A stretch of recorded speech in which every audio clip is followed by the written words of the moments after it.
I hate to say je ne sais quoi, but there is a certain je ne sais quoi to a Vogue weddings. You are listening to The Clear Cut Podcast. I'm your host, Olivia Landau, founder of The Clear Cut. Hey everyone, and welcome to The Clear Cut Podcast. I'm so excited to be sitting down with Shelby Wax. She is a writer, editor, and creative consultant, and she writes for publications like Vogue and The Knot. So thank you so much for being with us today. Thank you for having me, Olivia. Super excited to be here, make my way to the Diamond District to see you. Yes, and congratulations, you just got engaged. I did. I think it's been like 3-ish weeks now, and it's wild. I'm getting used to wearing a diamond all the time. Mm-hmm. But it's been really fun. I'm moving into that phase of, everything feels very similar because my partner and I, we live together already, but there's a little more excitement. And now we're starting to get asked oh, what are you doing for the wedding? And, starting to ideate. So that's been exciting. And it must be so interesting to be entering your wedding era as someone who works in the wedding space. So writing for Vogue Weddings and The Knot, how have you been, can you tell us a little bit about your career in the wedding publication space? Yeah, definitely. So I first got into wedding publications back in college, actually. I was an intern at Martha Stewart Weddings back in, I think 2014. I don't know. It was before my senior year. And I never really thought weddings was something I would want to get into. I was still in college. I wasn't really thinking, oh, weddings are, I wasn't obsessed with weddings at that point. But, I really loved that it had a mix of design and fashion and life advice. And, I always knew I wanted to go into editorial, but it was this lovely amalgamation of things. I was like, oh, I like this a lot more than I think or thought I would. And I ended up doing some freelancing for them my senior year of college. I went actually to a interior design publication, Lonny Magazine, for 5 years after that. And then I had an opportunity to go and be senior editor at Brides Magazine. Oh, wow. So I did that, and I joined in 2021 and was there for 2 years. And I managed all things real weddings there. So every wedding publication feature I was in charge of, as well as trending stories and, all the things that run the gamut at Brides. And I decided to go freelance a year ago now. And since then, I've been writing for Vogue as well as The Knot, and it's been really fun kind of moving into the space in a different way as a writer because I feel like there's a lot more creativity I can play into. I've also been working a lot with people in the wedding industry who I've gotten really close with, so helping them with their websites or with submissions or things like that, and just helping them in more of a consultant role as they're growing their business. Amazing. I think everyone wants to know, what goes into selecting weddings to feater in Vogue? Because I love reading those wedding features. Yeah. So, for Vogue specifically, I am not the end all be all deciding what gets in. I play a part in it. I do get a good amount of submissions sent in to me, through people in the industry I know. Sometimes people just shoot me a DM, brides I don't know. And I'm like, okay, sure. If things fit, I'll see if I can pass it along. But, I think for publications, there really has to be some sort of it factor. I think, photography is really, really important. That, especially when I was at Brides, we would get about 100 submissions a week I would look at. And a lot of the times it was if the photography wasn't right, we would pass on it. There's also a degree of just a lot of things have been done a lot of times. There's a lot of trends that we see. And, at a certain point we're like, okay, this is really beautiful, but we've already accepted a wedding that looks pretty similar to it. But for something like Vogue, there's of course the celebrity weddings, high profile, as well as a lot of weddings are coming in that are not from someone famous. They are often usually more from creatives or just people who have a really creative wedding. Fashion is a huge part of it for Vogue. If they work with designers to do some custom pieces. Also, if there's just something really extra special about it.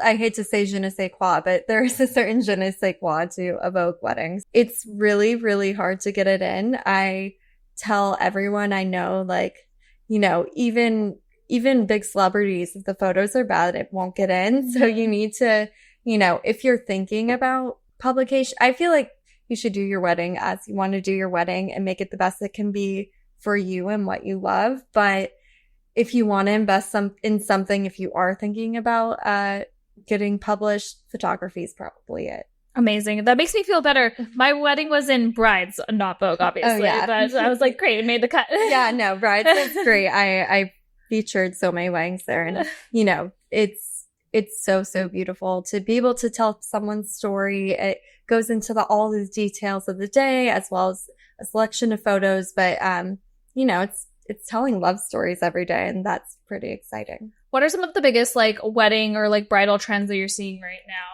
I would say everyone's doing multiple dresses. I mean, that's been starting to go on for a little bit, but like wedding dresses or just looks? Wedding dresses and looks. Mm-hmm. So I would say like even weddings that aren't big budget are going to have usually 1 to 2 looks in one day. I've seen some where it was like 5 looks in a day. Wow. Granted, those people are in fashion, so that makes sense. So that's really big. I also think guest experience is really high on the docket for a lot of people. I think they're trying to make a more encompassing wedding weekend. So, more events here and there between for guests and welcome parties, but, also group yoga classes or hikes, or if you're on a destination, like get to know the destination and the culture of the place you're in a little bit more. That's something people add. And then, just thoughtful touches to help with the flow of the day and make guests feel comfortable. Awesome. Before diving into what your wedding planning is going to look like, your engagement looked insane. You were in Bora Bora. Yeah, I was in Bora Bora. Tell me all about like the whole like engagement process and proposal. Totally. So I started doing the ring design with Liv. We decided to do it together because, we're both women. We both have strong opinions on what we like in terms of fashion and knew, what we want to be wearing every single day. So it was great because we worked together and, I definitely have more knowledge of the engagement ring industry from my job, but lived in as much. So it's nice to really like get her educated about like what the 4 C's are and everything like that.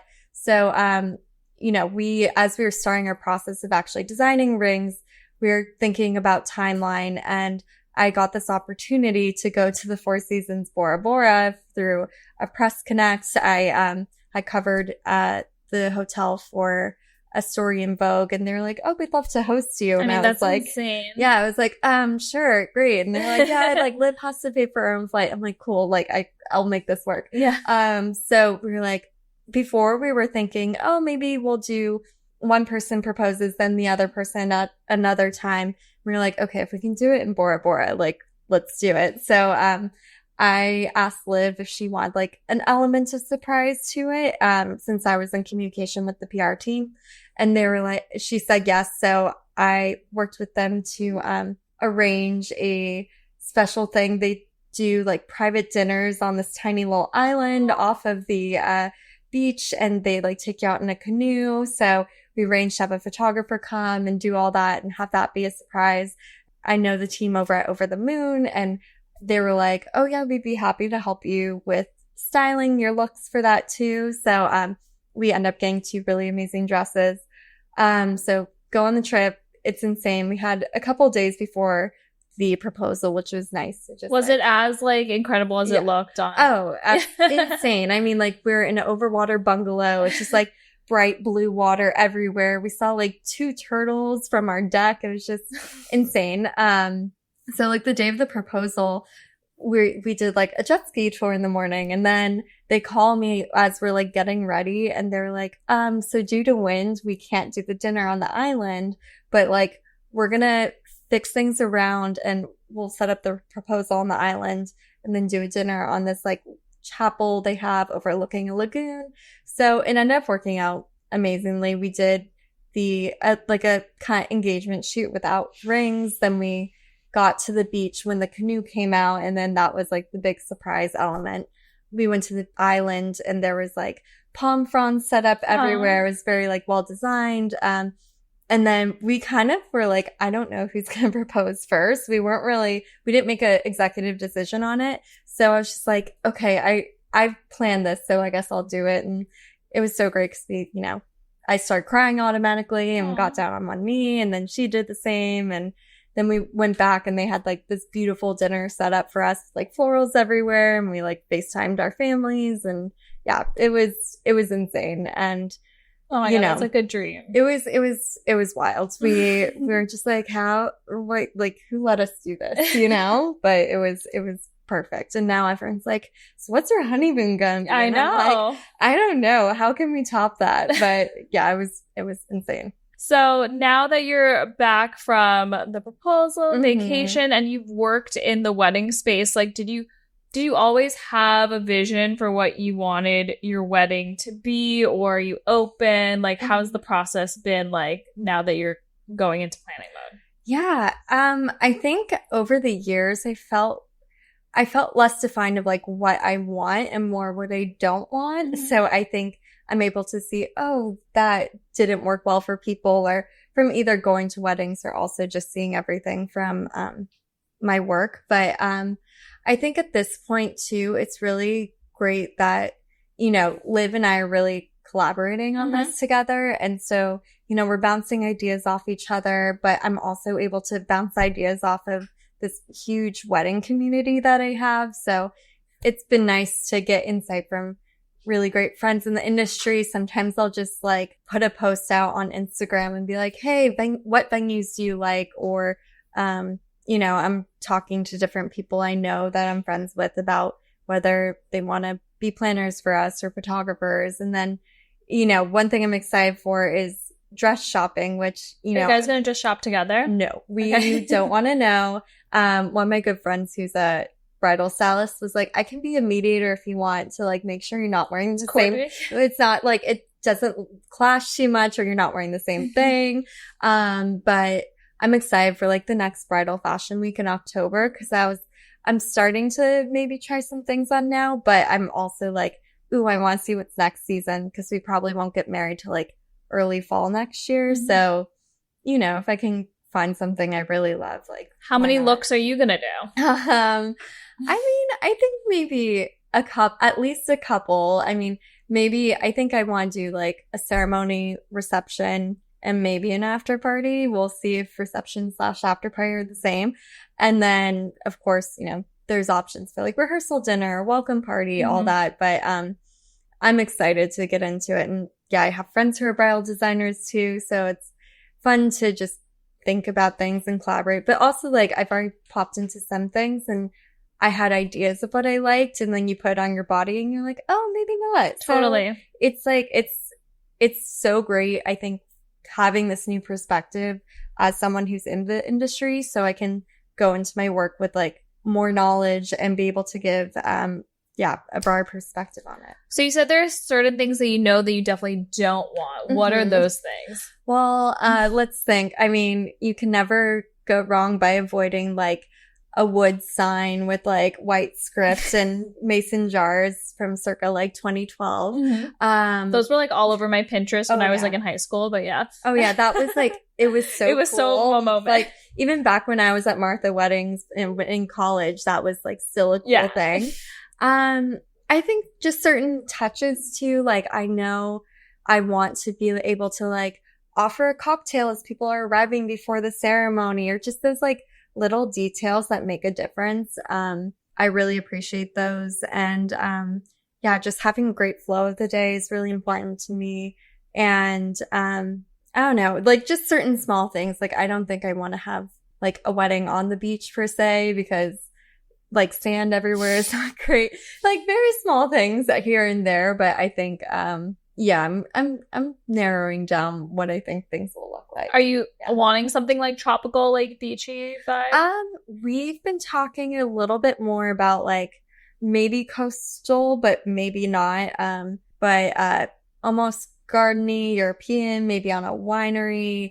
We're between New York and California because our families are both there, so we want to make it easy for people to get there. That's another thing we learned is like we've had weddings where it's like multiple planes and the 4-hour car ride and you're just like, no, like people will hate us. So let's avoid that.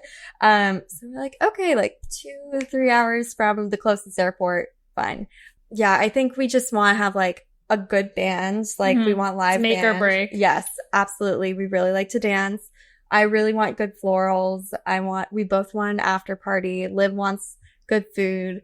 And we've like talked about how like one of our things we love to do is like going to karaoke. So we were like, after party, there has to be a karaoke element. That will be fun. Like we end up many nights we'll be like, should we go to karaoke and end up getting a room? And we're like, that was too late of a night, but okay. Yeah. But it was super fun anyway. Yeah. So I have some rapid fire wedding in or out questions. So you can tell me if these things are in or out, and feel free to elaborate on them as well. Okay. Bridesmaids. In, but I think no one is doing matching dresses anymore. Yes. And also give your bridesmaids, I think I'm seeing less and less of having the bridesmaids stand up there with you and more sit down a little bit because, I don't know, I think you want to make it a little bit more intimate and about you as a couple. But yes, and definitely pro mixed gender bridal parties, wedding parties as well. Been seeing a lot more of that as well. Kids at weddings. Personally, out for me. I think I'm a big fan of, if you want to have a really cute moment, you can have like your niece or nephew be the bridesmaid, ring bearer, whatever, and then you do the responsible thing and pay for a babysitter so the parents can enjoy the rest of the time. I agree. Sweetheart tables. Out. Some people like them. They want their intimate moments, but it's like, you spend your whole lives together anyway. Like, do you want, like, and you got so many people together. You paid for all these people to be here with you. Why are you not going to be with them during your reception? That's my thought. I agree. Unplugged, like no phone wedding ceremonies. I'm for it because there's so many amazing photos that get ruined because some guy's holding up a phone like in the middle of the aisle.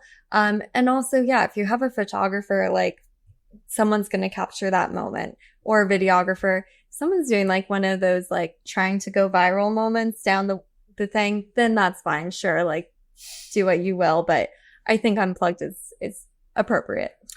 What about designated content creators for weddings?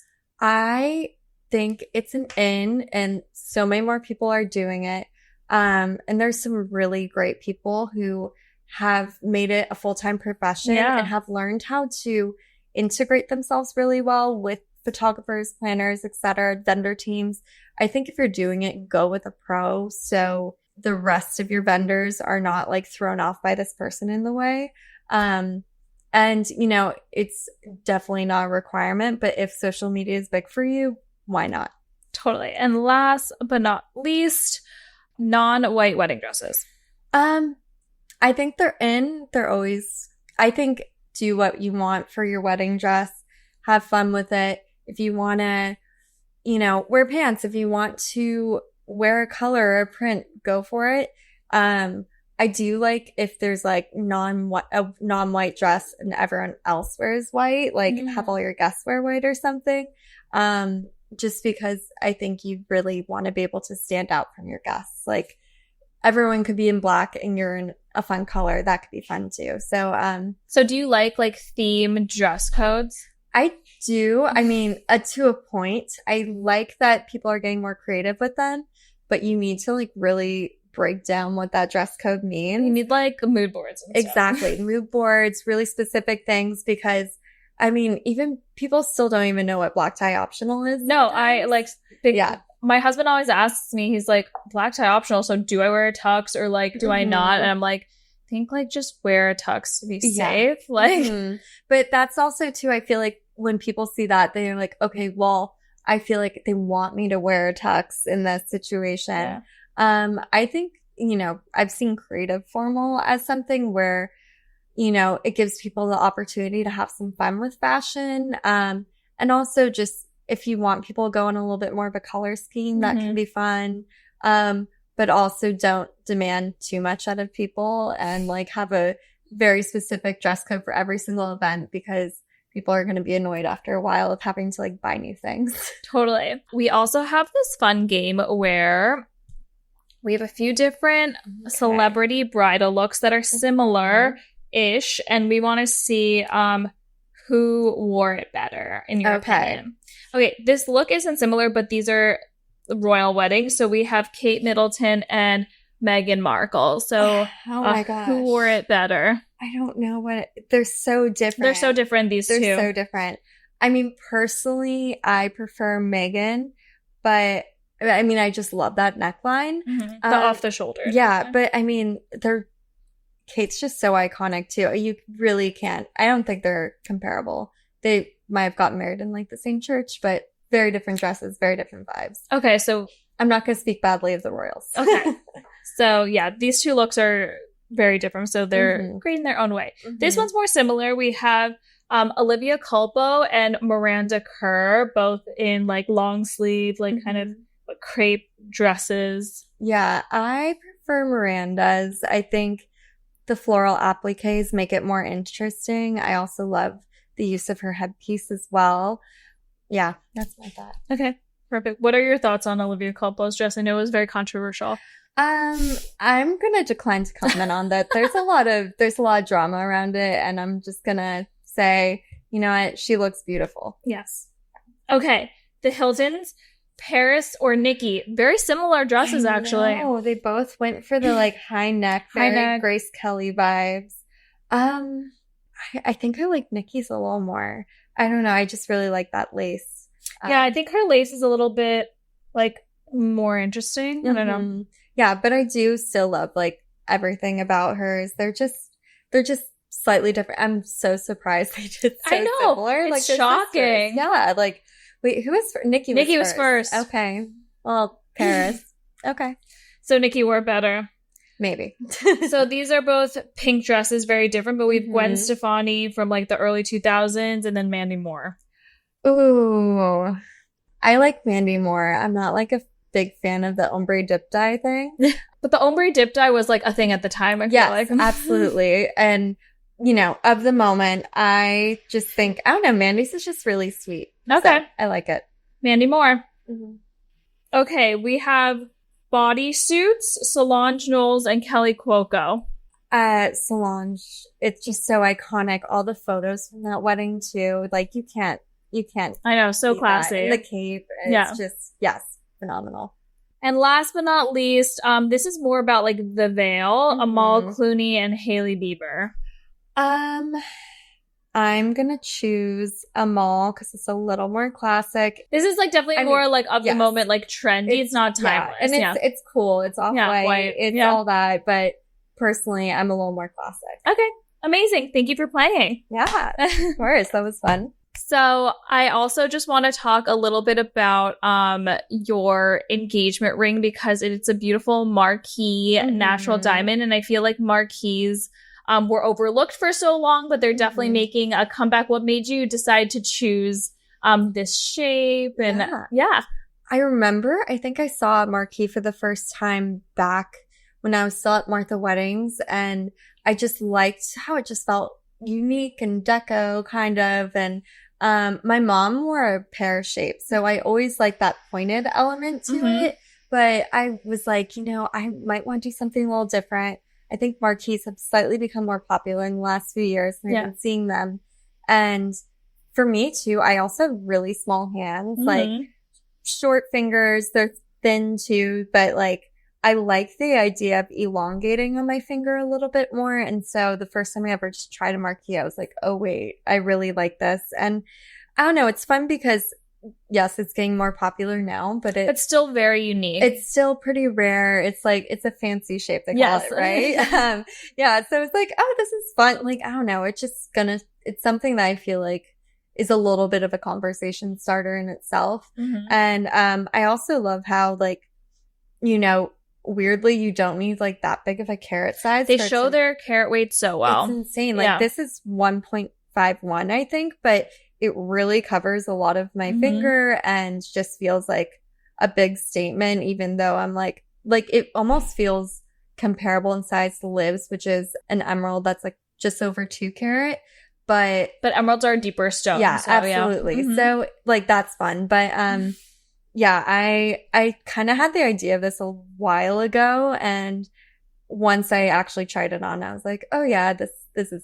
Do you know what you would want to do for your wedding bands yet? Not totally. I think I need to try on some and have fun with it. Like when we were trying things on initially, we paired a few, but I mean, I have a pave band too, so I don't think it needs to be crazy. I also learned, like, I'm very go with the flow. I don't want to have like a really thick eternity band situation from like a feeling standpoint. Like, I think they're so gorgeous, and if you want one, go for it. It's beautiful. But for me, I think I might want something a little bit more easy, and like it's a flush set, so I think just something that can pair well but also feel like a little bit unique could be fun. So TBD. I got like over a year for that. You have over a year to plan. So what are some things that you're like most excited about, like going into this year of planning? I'm excited to, I don't know, just like get the ball rolling, start to choose things. Like I feel like once we get a venue, things will start coming into place a little bit more. And like the planning elements, I think are going to be really fun. Also just excited for like all the things that come with it. So, you know, maybe like bridal showers or bachelorette parties and all those various things. Do you believe in joint bachelorette parties or separate? I do think they work for some people. Liv and I decide we'll do separate. She's like always had an idea of doing a ski trip, which I think is super fun. But I'm like, we'll see if that happens. But yeah, I'm excited just for all the things that are gonna come with it. Yeah. Awesome. So where can people like follow you along, read your articles, all of that good stuff? Yeah. So I'm on Instagram at Shelby Wax, pretty simple. And then you can find me writing on Vogue, on The Knot. I write sometimes for Allure, and you know, I do things every once in a while for different publications. But yeah, if you go to my Instagram or my website, you can find what I'm doing. Amazing. And I'm really excited to follow along on this year of your bridal journey. Thank you. Appreciate it. Thanks for coming by today. Thanks, Olivia. Bye. Thanks for listening. You can follow us at The Clear Cut on Instagram and TikTok, or shop at theclearcut.co.